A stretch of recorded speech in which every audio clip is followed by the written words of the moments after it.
Welcome back to Animal Crossing New Horizons. I'm dear darling. I shall we see what's going on our lovely island of Fawnhallow today, where it will be, well, I'm not exactly sure what I'm going to title this episode, so I guess I should preface with if it has any sort of Project Sakai themed titling or anything which contains the words, and this is not a recreation of Project Sakai, anything to do with Animal Crossing. This is a daily video vlog, and today I'm just talking about Animal Crossing. Not Animal Crossing, well, yes, but Project Sakai mainly. Because yesterday I spoke about, at least if you stumbled across it on your timelines or whatever, about Mizuki 5 and why people are in such hype and uproar about it. But anyway, hello everyone. Right now in Fawnhallow, it's 12:15 PM on Sunday, October 13th, 2024. But yeah, I spoke about it yesterday.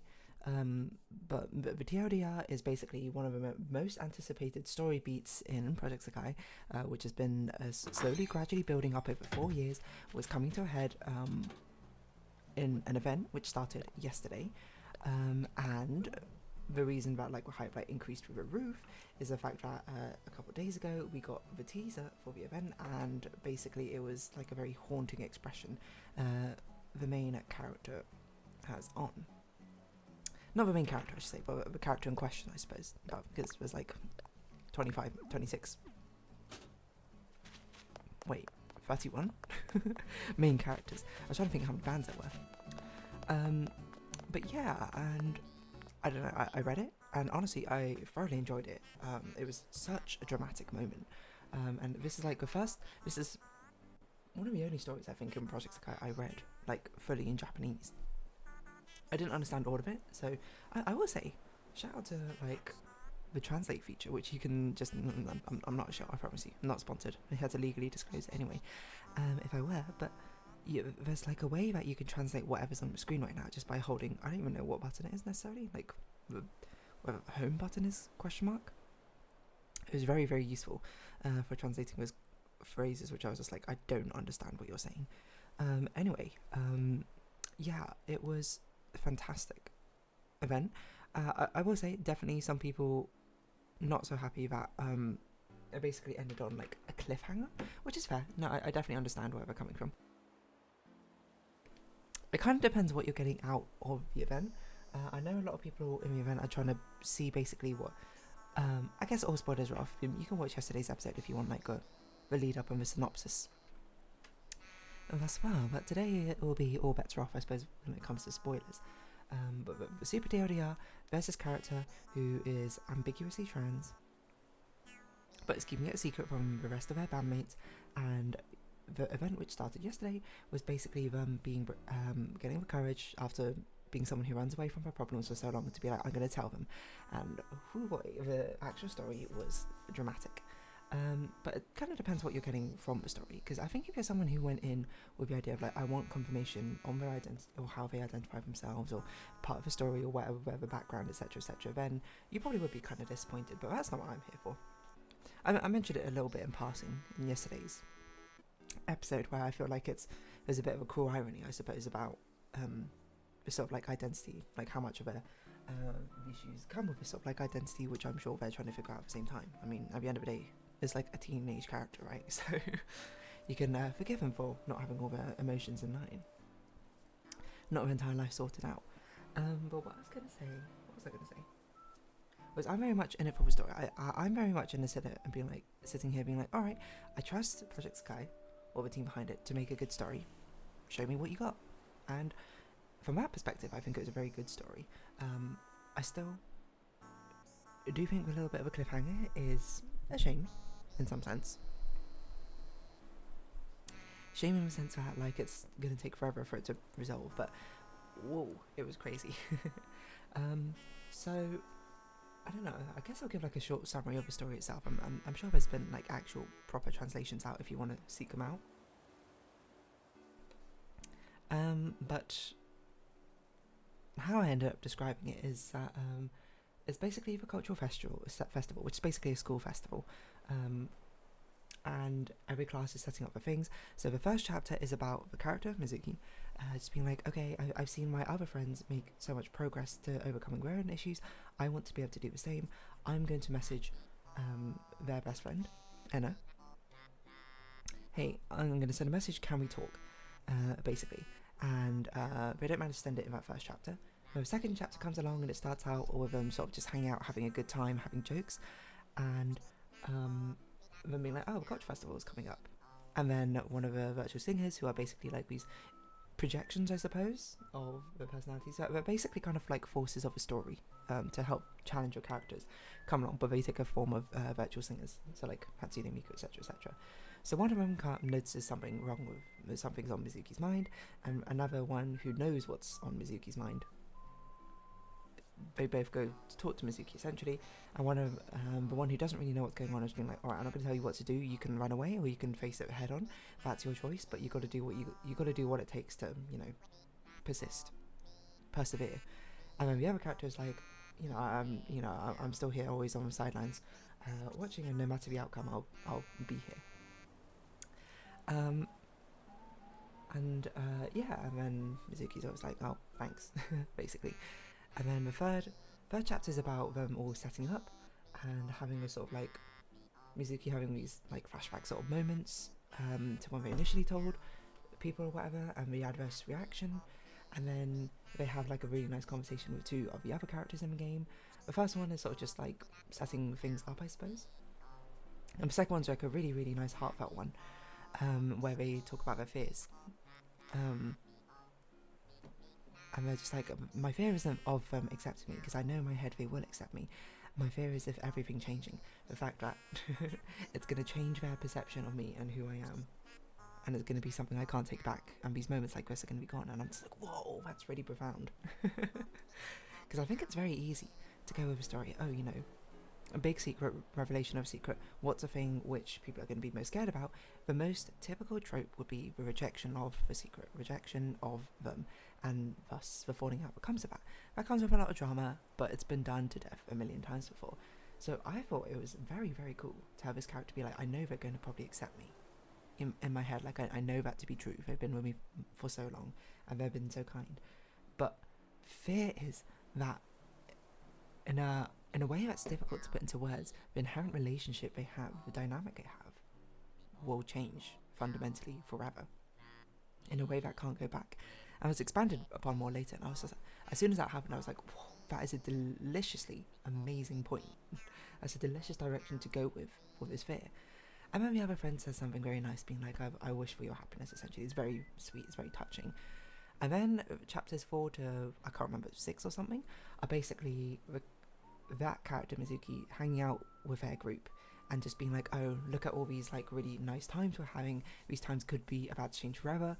Look how well they know me. Like, they do this like escape room and that Mizuki helped create, and they all basically tap into know it all, being like, oh, because Mizuki's like this, the answer's probably something like this. Or like, oh, Mizuki, you told me this one time. Is this what you used for this? And Mizuki's sort of reflection of like how well they know them. There's also, I can't remember off the top of my head right now, but I remember when I was reading it, I was like, rereading it, I was like, oh, there's like foreshadowing here, but I can't remember what it was now. It was something about watching the play and then Mizuki just being like, oh, we can all have different opinions or whatever. I guess it's also, you know, you can see the story of like aliens versus humans, and the aliens invading humans can be seen as a much more bigoted viewpoint, which Mizuki could be afraid of. But there was something else, I can't remember. Was it a dress up? I don't think it was a dress up. Like, my literary brain is now trying to scan exactly what was said. You know, maybe I can find that translation. Maybe someone has it. Oh, translated summary. No, it wasn't this one, was it? Whatever, this one's good enough.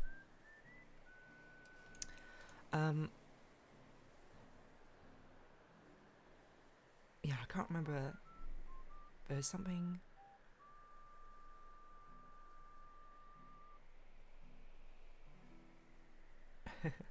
Oh yeah, but this is a much better phrasing of it. What if they had to?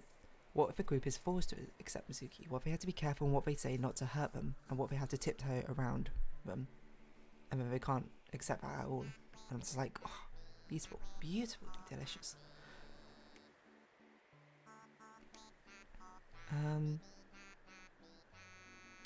I feel like there was something which I wanted to be like, yeah, that was a great sort of foreshadowing, but I can't remember what it was off the top of my head. Oh well, doesn't matter. I'll find the actual translation right now. See if I can remember it. But then the 6th chapter is basically sort of rounding off, and it seems like basically it's going to go super well. So at this point, after seeing the preview image of basically Mizuki just being absolutely shell-shocked, it hasn't happened yet. And I'm like, how is this going to play out? Because it seems like it's actually going like pretty well thus far. They round off like the cultural festival, and Mizuki says to the other 2 characters, who we're not going to tell yet, we're going to tell the other people first, hey, can we meet again? I have something important to talk to. And then the other characters are like, sure. And then Mizuki goes, cool, I'll let you know when. And then yeah, that happens. And then Mizuki goes with their best friend to the rooftop, which is another key moment, because last year that's when the best friend was just like, oh, I'll wait for you for when you're ready to tell me whatever your secret is, but I know you have one.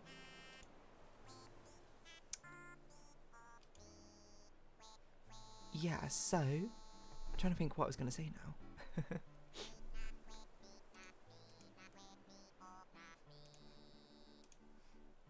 I don't know where. I don't know if I can find the translation, which translates it line per line.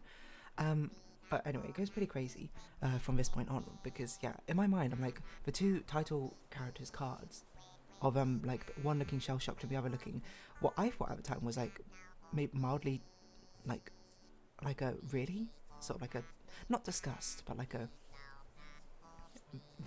a sort of judgmental look, which I'll get back onto as well later. I'm like, this hasn't happened yet. How is it going to happen? Like, the initial theories people had was like, the friend would be super judgmental and the friend would not accept him. And I was just like, there's no way that can happen after. I mean, but it's possible that can happen, but I'm like, they're not going to paint this other character as the villain, right? One, I don't think it makes much sense from a story perspective, because this character is not painted to be a villain at all. And 2, it doesn't make sense from a business perspective. Why would you make like 2 characters who are very popular like pairing together, whether as friends or whatever? I don't do shipping. Why would you make them turn against each other? That would be insanely bad from like, even from a business perspective. It's like there's no justification for it except for shock value, which is honestly a cheap literary technique. I thought the time was 17 minutes. I was like, how have I spoken so much already? So anyway, we're going to go head to the rooftop. Mizuki basically gets taken away for a bit, so Anna goes up there first. And then there's like 3 other students who go up to the rooftop as well. Everyone else is basically at the party at the moment. And then they approach Anna, best friend, to like talk to her. And these NPCs are not like, well, to be fair, one of them is not particularly nice.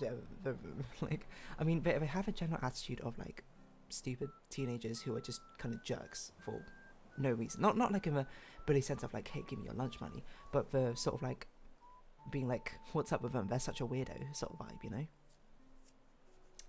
It's not like a mean girl vibe, although I think they're all guys, so it doesn't matter. Anyway, so this is where the crazy part happens, where I'm just like, okay, so what is going to happen? And then the conversation's happening, and in my mind I'm like, oh no, I know what's going to happen. And it does happen, and it's absolutely crazy, where the students kind of like tease Mizuki behind her back, obviously mean, and then they see Anna and they'll be like, oh yeah, you've been hanging out with that like Mizuki person the entire day, right? Are you like friends? And then Anna goes like, yeah, we've known each other for a long time. And then student A says a very horrific thing, which just made me drop my phone when I was reading the story. But this Mizuki character is assigned male at birth and is presenting very femme. And then the student A character, which is, I suppose, warning for transphobia, or just sort of a very bigoted remark. The student goes to Anna and says, oh, you're her friend, haven't seen you around here before, does that mean you're a boy as well? And I just went, whoa. And basically the rest of that conversation is Anna going like, what do you mean? That's not a stupid joke, what are you saying? And then the other 2 students, who was not the student who said it, was like, told you to shut up, dude, what are you saying? And then student A says, really just like pointed, like, I was just like, damn, project's the guy going. But I was just saying, haha. The main student just goes, sorry, I'm just kidding, my bad, I mean, it's obvious you're just like a normal girl. And then, of course, Anna, the friend, goes, what the heck are you saying? What do you mean normal girl? And then the other students are like, oh, she doesn't know. Mizuki was a AMAB. And Anna puts it together in her head. She goes, wait, it wasn't a joke, what you're saying is, and then of course, pure dramatic moment, as cliche as it is, it's delicious. Mizuki enters at that moment, presumably overhearing, or at least can guess from a conversation, as boom, they drop the character card out of Enna, looking what I thought at the time was like disgusted or extremely judgmental, which from a story context and Enna's perspective is her just understanding what really was meant by that. It was her putting the pieces together. But from Mizuki's expression, they'd probably have the same reaction that I did of, oh, she found out the truth from them, and she is now judging me for it. In a like a hateful way, and I'm just like, whoa, no, it's all falling apart in the best way possible. This is why I love sad endings. It's not a sad ending, I suppose, but well, okay, no, it's kind of a sad ending, but it's such a good one, I suppose, because it really sort of emotional punches, you know. And there's a beautifully heart-wrenching montage of the expression of Enna's face as being of like this judgmental confusion, and then Mizuki's like shell-shocked expression, and they both can't say anything to her, they're just staring, and they just go and then there's a zoom in on Enna's face, where this is clearly from Mizuki's perspective, where they see a flashback of every single like card art in the game of those two together and how they bonded over years, and then the final thing is again her expression of that face, and I was just like, oh my god, it's going back through time, but still this image is going to be burned into her mind. And then Mizuki runs away and chases after them, and then they have a really, really sad conversation, like heart-wrenching, where Mizuki basically says like, I'm sorry, I should have told you earlier, but I know you're shocked, I can't accept it. And then they loop back to the fear, not of rejection, but of a forced acceptance, where it's just like, oh, so nice, but tomorrow you're going to pretend that nothing happens. I'm going to tell the others, and they're going to be like, oh, so that's what it was, and nothing's changed at all, and everyone's just kind, and I'm sure it'll be good. That's how it'll make me, and that's how it makes me feel, but I can't stop hating that sort of kindness that everyone has, and that sort of like I guess the thing is the general fear of like sort of of this pitying though, like loathing inside himself, of being like, oh, you poor thing, or like, oh, that's okay, or that sort of secret internal judgment despite the external kindness is something that they cannot absolutely stand, nor they cannot accept, and is made worse by the fact that Enna was just like I'm barely even understanding what's going on, I don't even know what to say, and she can't say anything like in turn, as they do a crazy like meta thing here where they invert Mizuki's sprite, the only time I can remember them ever doing that. So the character's facing away, and then Mizuki runs away, and Enna just like screams, so I'm like, why can't I say anything? And then it cuts to black. Mizuki has a very heart-wrenching sort of like soliloquy at the end of being like, what was that? You reap what you sow. You know, I wished all this time that someone could have told her for me. And looks what happened. This is what happens when I keep running. And then the sort of motif for this group of I want to disappear, which is, yes, it is as dark as it sounds. Probably. But it's a thing which I don't think Mizuki said yet. I'm not actually sure off the top of my head. But yes, it's genuinely tragic.